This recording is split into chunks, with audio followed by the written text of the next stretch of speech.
오늘 예레미야 29장에서는 이렇게 말씀하시죠. 나 여호와가 이같이 말하노라. 바벨론에서 70년이 차면 내가 너희를 권고하고. 그러니까 이제 예레미야는 선지자예요. 선지자.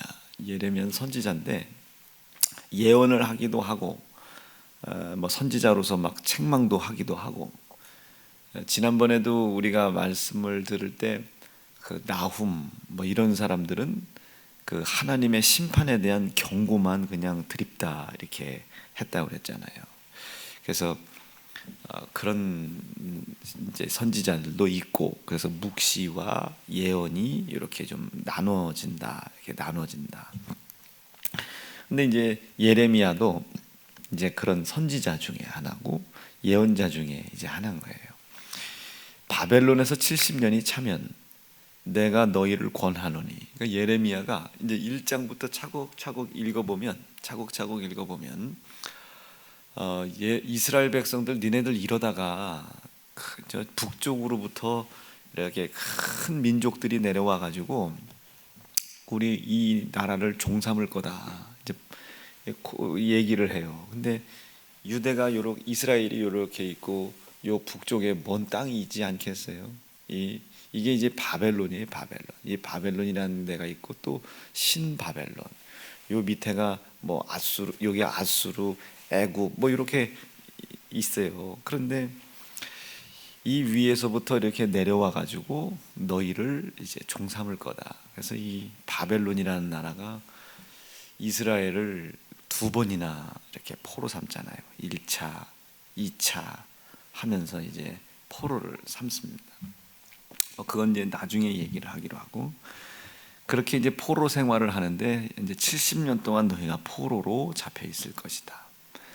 나의 선한 말을 너희에게 실행하여 너희를 이곳으로 돌아오게 하리라. 그러나 하나님께서 나를 통해서 주시는 이 말씀을 잘 듣고 너희가 왜 포로가 됐는지를 잘 생각을 해봐라.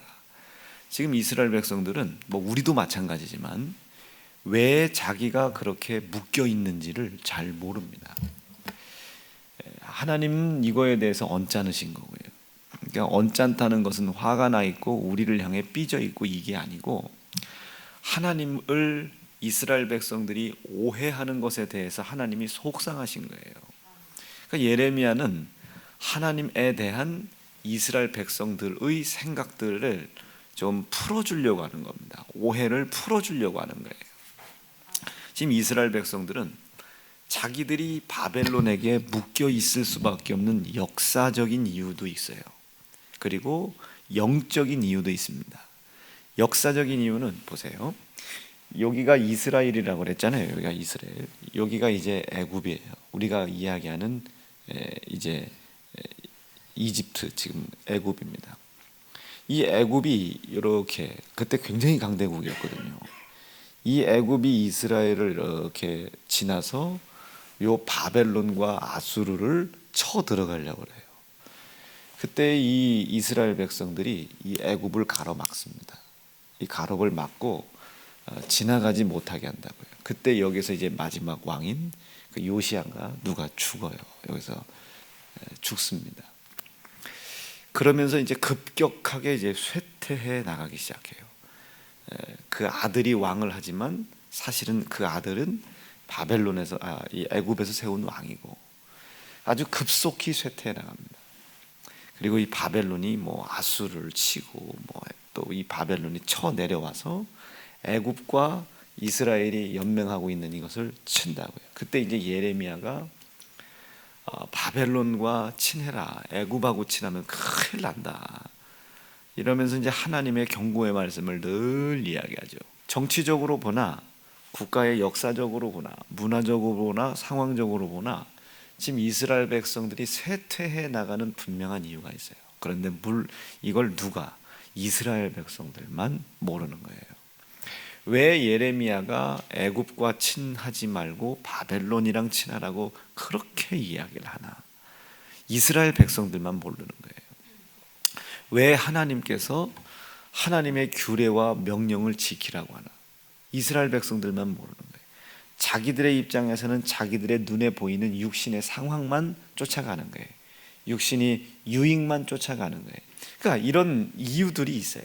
이스라엘 백성들이 급격히 쇠락해 나가는 이유가 있는데 누구만? 이스라엘 백성들만 몰라요. 이런 상황에서는 이제 인간들은 어떻게 해요? 우리도 마찬가지지만 하나님 원망하게 돼 있어요. 자기가 막 믿고 있는 신 원망하게 돼 있어요. 아니 그렇게 우리가 정성을 다해 빌고 믿음을 다해 빌었는데 우리가 원하는 것 하나 이거 안 해주냐. 그 원하는 것이 극과 극이에요. 비 오는 날 하나는 우산 장사고 하나는 소금 장사인 거예요. 이 아버지가 어떻게 기도해야 되겠어요? 이 상황이 지금 하나님이시라는 말이에요. 자기들이 하나님이 이리저리 움직일 수도 없는 꼼짝 못하는 상황을 우리가 만들어 놓고 있는 거예요. 그런데 이스라엘 백성들이 지금 하나님을 원망하고 있는 겁니다.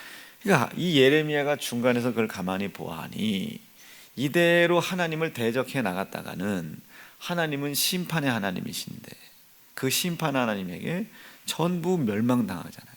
근데 그 심판의 하나님은 공의의 하나님이에요. 자기가 뱉어놓은 말에 대해서는 말씀을 이루셔야 되는 분이에요.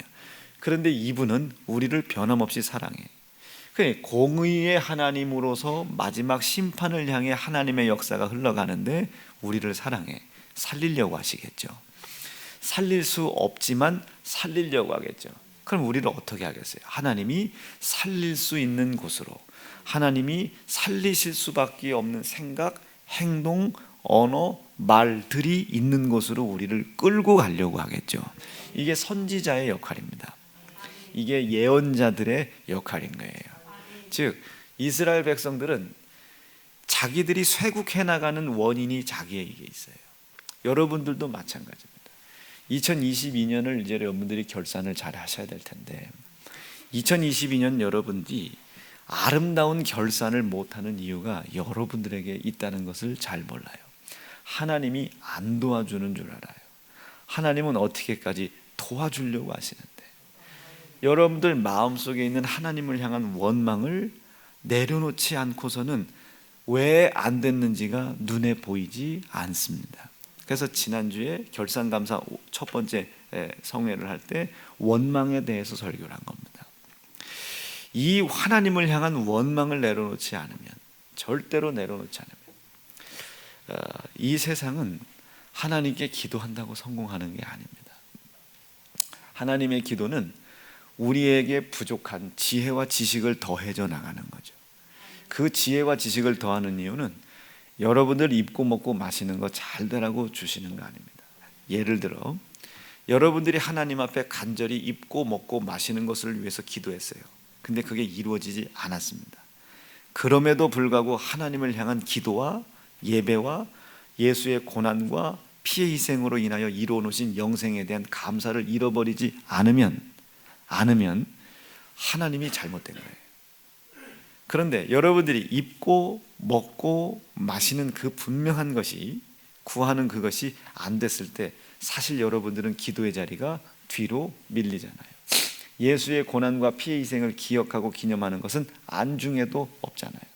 즉 여러분들이 입고 먹고 마시는 것을 위하여 기도했던 것이 하나님의 영광이고 하나님의 뜻을 이루기 위하여 그것을 기도했다고 하는 여러분들의 기도는 새빨간 거짓말인 겁니다. 이 말 이해가 되실 수 있겠어요? 하나님이 그 결과의 끝을 알고 계시잖아요. 얘는 예수의 고난과 피의 희생의 약속을 믿는 믿음으로 내가 원래 창조했던 인간의 본연의 모습을 회복하고 찾으려고 하는 의지가 없구나. 사람과 사람 관계도 그래요. 한번 꾸중 한번 해보면 압니다. 한번 심하게 소리 한번 질러보면 알아요. 그리고 늘 해줬던 것들을 끊어보면 알아요. 이 사람은 그것 때문에 저와 관계를 맺고 있는 것은 아니지만, 아니라고 이야기를 하지만 실질적으로는 자기가 혜택을 받고 있는 것을 끊으면 인간관계는 끊어질 사람입니다. 왜 자기에게 지원이 끊기는지를 모르겠죠. 분명히 이유가 있는데 모르겠죠. 자기만 모르겠죠. 그러면 뭐가 나오겠어요? 원망이 나오겠죠. 줄 수 있는 사람이 줄 수 있도록 자기가 받을 만한 상황을 만들어야 되는데 이 상황 없이 주지 않는다고 원망을 하는 거예요. 이거를 자기만 모르는 거예요. 여러분, 굳이 이렇게까지 험한 이야기를 했지만 2022년 여러분들의 삶을 잘 하나님과의 관계를 결산하셔야 됩니다. 우리가 이런 정욕과 육신의 요구를 이루어 나가는 일을 위하여 하나님이 필요했던 사람들, 하나님은 어떤 사람에게 주시냐면 먼저 그의 나라를 구하는 사람, 하나님의 다스림과 그의 의를 구하는 사람, 하나님의 변치 않는 공의를 인정하여 예수 그리스도의 고난과 피의 희생이 없이는 그의 공의가 나에게 영원한 지옥의 형벌의 심판으로 이루어진다. 그런 거로 나는 어떤 상황 속에서도 예수의 고난과 피의 희생으로 나에게 구원을 은혜로 베풀어 주신 하나님을 잃어버려서는 안 되고, 그 하나님께서 나에게 베풀어 주신 은혜에 대한 감사 잃어버리면 안 되고, 그 은혜가 예수 그리스도의 고난과 피의 희생으로 나에게 약속된 약속으로 이루어져 가고 있다는 사실을 기억하고 기념하고 감사하는 것을 잃어버리면 안 되고, 이것이 삶에 어떤 고통을 주는 문제보다도 우선되어야 되는 겁니다. 이때 하나님께서 우리를 보실 때 보시기에 심히 좋은 거예요. 자, 다른 얘기하고 싶은 게 아닙니다. 왜 우리가 하나님을 원망하고 하나님을 오해하나? 육신의 요구를 이루어가기 위하여 하나님이 필요하기 때문에 그렇습니다. 하나님이라는 분은 우리의 육신의 요구를 이루어가는 우리의 종이 아니라, 몸종이 아니라, 우리의 육신의 요구가 이루어지지 않는다 할지라도 그분은 시작이요 끝인 창조주요 심판주이신 하나님이잖아요.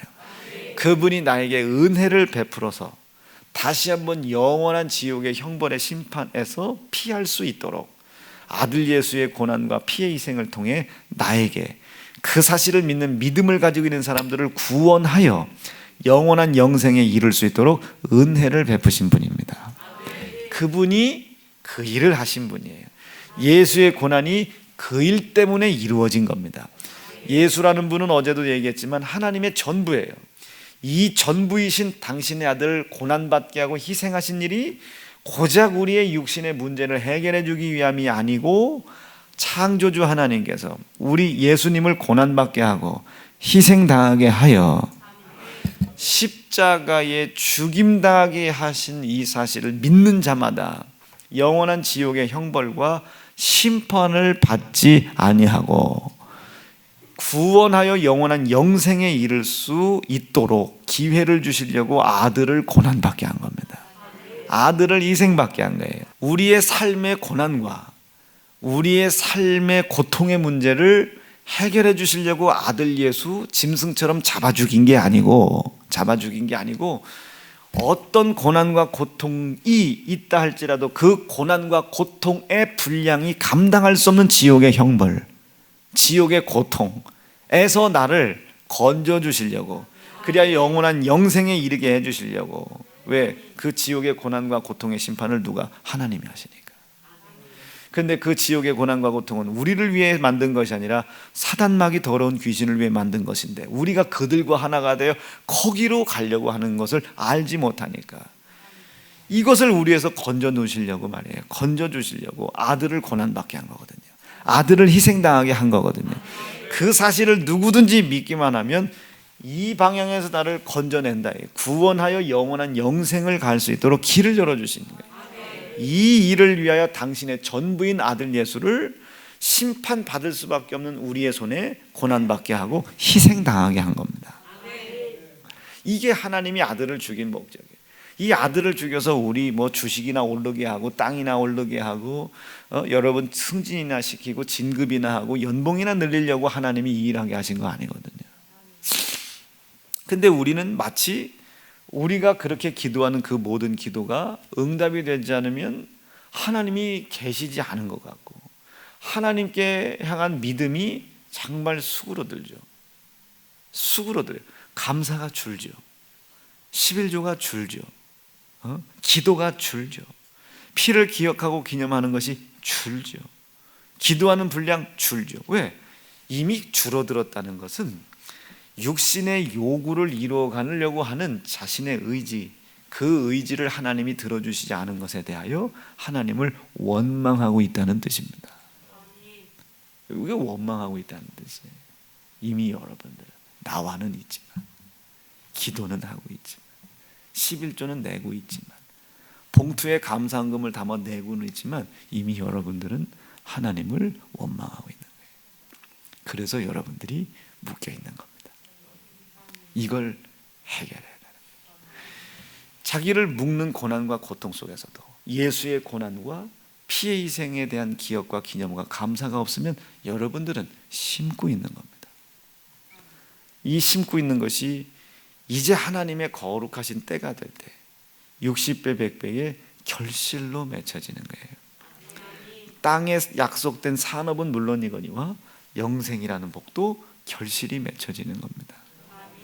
저는 우리 사랑하는 세연중앙 성도들이 제발 부디 하나님을 원망하는 행위가 우리의 삶 속에 중심이 되어 하나님을 오해하는 사람이 없기를 간절히 바랍니다. 오늘 나 여호와가 말하노라, 사실은 예레미야가 얘기한 거죠. 말하노라, 너희를 향한 나의 생각은 이렇다 라면서 얘기하는 거예요. 지금 너희가 만난 상황이나 내 이야기가 너희들에겐 재앙처럼 느껴지지? 아니야. 재앙처럼 느껴진다면 너희는 나를 오해하고 있는 거예요. 지금 너희는 삶의 고통의 문제, 고난의 문제를 재정으로, 건강으로, 상황의 환경과 저주로 겪고 있다고 생각하지? 아니, 가난한 것이 아니라 부유한 하나님이 필요한 거예요. 부유하신 하나님이 너에게 어떤 존재인지를 알아야 부유한 하나님이 너에게 오지 않겠네. 우리가 뭐 창조주요 심판주요 하나님이요, 분명히 하나님 맞아요. 그런데 우리가 얘기하는 게 하나님이 아니에요. 그럼 그가 우리와 함께 계실 수 없죠. 근데 우리는 왜 우리와 함께 있지 않냐고 하나님을 원망하고 이미 그분을 오해하기 시작해요. 아, 하나님은 집사들에게만, 권사들에게만, 목사들에게만 함께 있구나, 오해를 하기 시작하는 거예요. 그걸 이제 풀어주려고 하는 거예요. 내가 지금 가난한 게 아니에요. 가난을 해결하실 풍요하신 하나님이 필요한 겁니다. 그럼 그 풍요의 하나님이 내게 어떻게 해야 오냐고요. 어떻게 해야? 믿음이 있어야 오겠죠. 하나님이 보시기 심히 좋으신 일이 있어야 오겠죠. 그럼 이분이 내 가난을 언제 해결하러 오겠습니까? 이 가난이 하나님께서 아들 예수의 고난과 희생을 통해 나에게 이루려고 하시는 뜻을 방해하지 않을 때 하나님은 보시기에 심히 좋은 거예요. 광야에 수천 명이 예수님을 따라요. 3일 밤낮을 그냥 가는 거예요. 예수님은 말만 해요. 근데 광야에 있는 사람들은 피곤해요. 졸아요. 배가 고파요. 죽게 생겼어요. 3일 밤낮을 자지도 않고 갔다니까. 얼마나 힘들어요. 근데 예수님께서 돌아보시고, 내가 3일 밤낮을 얘기했는데 얘네들이 3일 밤낮을 쫓아왔네. 그때의 예수께서 그때서야 보이는 게 아니에요. 그들의 모습을 보시고 이들이 쓰러져 죽을까 봐 두려우니까 내가 이적을 한번 베풀어 줄게. 떡 갖고 와봐. 물고기 가져와봐. 오병이어를 가지고 그들을 먹이시는 거예요. 입히시는 거예요. 느낌 오실 수 있겠어요? 우리가 지금 저주에 묶여 있는 게 아니에요. 혼란한 게 아닙니다. 길 대신 예수가 필요한 거죠. 근데 그 길 대신 예수를 하나님이 우리에게 언제 보내주시냐고요. 언제? 혼란하고 혼돈하고 공허한 그 상황 속에서라도, 그 상황이 나에게 주는 고난과 고통의 무게가 있잖아요. 그 고난과 고통의 무게가 있다 할지라도 하나님을 향한 믿음, 예수님을 고난받게 하고 예수님을 희생당하게 하시어 나를 영원한 지옥의 형벌과 영원한 지옥의 고통에 빠지지 않도록 나를 건져주셨다 이거예요. 구원해 주셨다. 나를 구원하신 까닭은 그 예수의 고난과 피를 믿는 믿음으로 영원한 영생에 이르게 하려 하심이니라. 이 사실을 이 육신에 요구하는 요구가 이루어지지 않았을 때 당하는 고난과 고통에서도 이것을 잃어버리지 않는 거예요. 흔들리지 않는 거예요. 이게 믿음 좋다. 흔들리지 않을 뿐만 아니라 거침없이 주저없이 죽어도 가는 거예요. 믿음이 굳건하다. 이 믿음의 분량의 60배, 100배예요. 영원한 영생의 면류관은. 하나님이 그 믿음을 그 과정 속에서 지키는 걸 하나님이 보셔요. 한 번, 두 번. 그 성경에 뭐라고 기록되어 있습니까? 이런 것을. 너희가 그걸 믿는 믿음이 흔들리지 말아라. 때가 되면 하나님이 이루신다. 피곤하지 말아라. 때가 되면 하나님이 이루신다. 주저하지도 말아라. 머뭇거리지도 말아라. 그때 하나님께서 채우시는 거예요. 그래서 그가 그것을 먼저 그 나라와 의를 구하라. 하나님께서 간섭하실 수 있도록, 하나님께서 나의 삶 속에 들어와 역사하실 수 있도록, 그렇게 우리가 그 하나님의 상황을 만들어 내라. 예레미야가 이스라엘 백성들을 향하여 무릎을 꿇고 간절히 간청하는 거예요. 그리고 하나님께서 말씀하시잖아요. 너는 내게 와서 부르짖어라. 내게 와서 기도하면 내가 너희를 들을 것이다. 너희가 전심으로 나를 찾아라. 여러분 제발 전심으로 나를 찾아라. 여러분 지금의 이 형편 만족하세요? 지금의 이 상황 만족하시냐고 말이에요. 그저 뒤에서 불평하고 불만하는 여러분들의 이 형편 처지 만족하시냐고 말이에요. 여러분들의 상황이 왜 그런 형편없는 모습이 됐나? 지금 하나님 원망하고 있기 때문에 그래요. 지금 여러분들은 하나님이 아론의 금송아지입니다. 젖이나 주고 꿀 흐르는 땅으로 인도하실 하나님으로 보는 거예요. 그러니 그 육신의 요구가 이루어지지 않을 때 하나님을 원망하게 되어 있습니다. 원망하면 바로 어떻게 돌아서는 거예요. 애굽으로 돌아서는 거예요. 감사를 잃어버렸다 이 표현이에요. 예수의 고난과 피의 희생의 약속으로 세우신 약속을 잃어버렸다.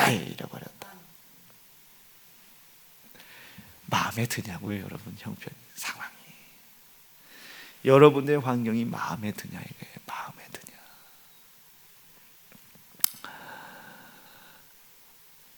이유를 잘 찾아내셔야 됩니다. 원인을 잘 찾아내셔야 돼요.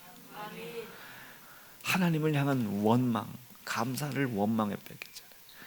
하나님께서 나에게 행하고자 하시려고 하는 하나님의 뜻, 아들 예수를 죽여 이루려고 하시는 뜻을 여러분들의 육신의 정욕에 뺏겼잖아요. 이거 먼저 되찾으라 이게요. 말씀 정리하게. 어둠이 아닙니다. 빛이 필요한 거예요. 혼돈이 아니에요. 진리가 필요한 거예요. 공허함이 아닙니다. 생명이 필요한 거예요. 혼돈과 공허와 흑암 속에서 그 하나님께서 아들 예수의 고난을 통해 약속하신 약속을 잃어버리지 않고 하나님의 뜻을 구하고 구하는 거죠. 이 믿음을 하나님이 보시는 거예요. 이 믿음 위에 믿음을, 이 믿음 위에 믿음을, 반석을 세워 교회를 짓는 겁니다. 그 믿음 위에 믿음을, 그 믿음 위에 믿음을 반석을 삼고 여러분들의 육신이 필요한 모든 것을 그 반석된 믿음을 통하여 더하여 주시는 거예요. 이걸 먼저 주는 게 아니라 더하는 거예요. 더하는. 이것 위에 더하여 주는 거예요. 이것을 예수의 피로 약속하셨잖아요. 나는 우리 사랑하는 세연 중앙성도들이 명확한 원인들을 잘 찾아내시고 하나님께서 주고자 하시는 열매가 복되게 이루어지실 수 있기를 간절히 축복합니다. 두 주먹 불끈 쥐시고 하나님, 예레미야가 이스라엘 백성들을 향해 말씀했습니다. 70년 동안 종살이했던 이유는 하나님께서 이스라엘 백성들에게 은혜를 베풀기 위해 만들었던 안식일을 지키지 아니하므로 70년 동안 종살이를 했다고 역대하 36장 21절에서 말씀했습니다. 근데 이스라엘 백성들은 왜 자기네들이 이런 호된 종살이를 하는지를 알지 못했습니다. 우리도 마찬가지입니다. 하나님, 우리가 하나님이 왜 필요한지, 하나님이 아들 예수의 고난과 피의 희생을 통해 무엇을 이루어 놓으셨는지를 명확하게 알고 그 믿음 안에 먼저 거할 수 있도록 인도하여 주시옵소서. 그래야 약속된 모든 복이 우리의 삶 속에 열매되게 하여 주시옵소서. 주 이름 부르짖고 합심하여 기도합니다. 주여!